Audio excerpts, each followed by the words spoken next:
Yes, it's Friday and it's time for sports, everybody. I'm Ricardo Lightburn. This one goes out to Miss Pauline Forbes. You know, she keeps us in line. She got LaWanda on rock. She got Roger in place, and she got Quentin Gordon in place. She's on our floor here at ZNS every night. Thank you and congratulations to her. Well, the Caribbean Baseball Championship, folks, is next week, and JBLN is going to be going down to represent the 242. The Junior Baseball League of Nassau won the 11-12 major division gold medal with a 6-2 win over Grand Bahama League. Not just the gold medal for JBLN, but now the opportunity to represent the Bahamas in the Caribbean Championships. Eddie Claude made the announcement. As District Administrator of the Bahamas, this team will be representing the Bahamas in a Little League Regional Tournament in Antigua, July 6th to the 15th. Winning that tournament will take them to Williamsport, which I think I can basically say from what I've seen so far, I think we have a good chance of doing that. Junior Baseball League of Nassau and securing a spot in the Caribbean Championship is pretty big, says Coach Jeffrey Wilcott. On behalf of the coaches and I and the players from JBLN, we accept that responsibility of going down to Antigua to represent the Bahamas, and we look forward to doing a very good job down there. Congratulations goes out to Junior Baseball League of Nassau representing the 242 at the Caribbean Baseball Championships. And the Grand Bahama Flag Football League playoffs continue this coming Sunday, so let's rock and roll. The field is empty for now, but come Sunday, it's week 2 of the Grand Bahama Flag Football League playoffs. Vincent Marshall says it's going to be exciting. Playoff is always an exciting time for the Grand Bahama Flag Football League, but this is our second playoff week, so that means that next week is our championship week. So who wins this week determines who plays in the big game on Sunday following. The Rock Boys will take on the Chances Alliance at 4, followed by the Ultimate Cruchettes and the Sawyers Fresh Mart Lady Enforcers.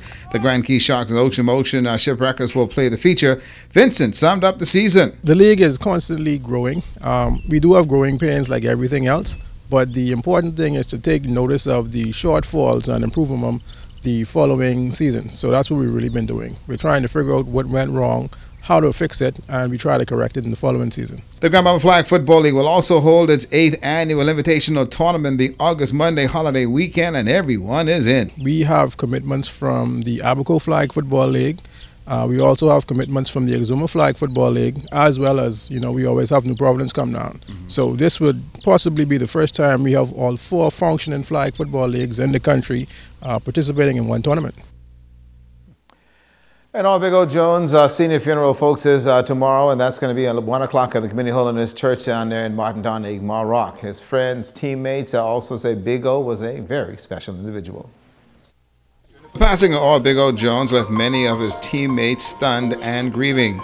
Derek Smith and Denzel Swain said Big O was a very special person. There's one constant, Big Bills and Derek Smith, 8 and number 9. And it went beyond basketball for him and I. His son, I'm his godfather. My son, he is his godfather. So it went beyond basketball for me and Big O. He's a very interesting guy. He has this charisma about making friends, and whether you play on the court, you're your enemy, but he also builds relationship very well. Anytime he goes involved with this charisma that he has for building buildings, he does that with relationship, and once you're a part of him, you stay as his friend. Charlie Softy Rubin said Big O was fun to play against and also to coach. He said he also had a dream.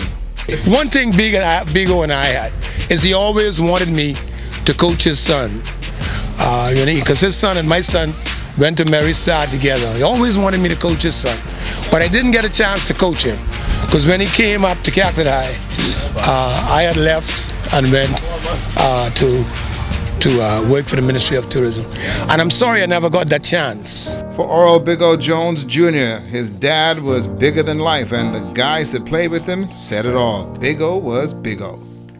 He was a giant of a man. To me personally, he's the reason why I picked up a basketball when I was small, watching him in the gym. The charisma, the passion he played with. He always told me anything I do, if I don't do it right, don't do it at all. So those certain values he instilled in me that today, not with his passing, it's in the back of my head during the course of me doing everything that I have to do.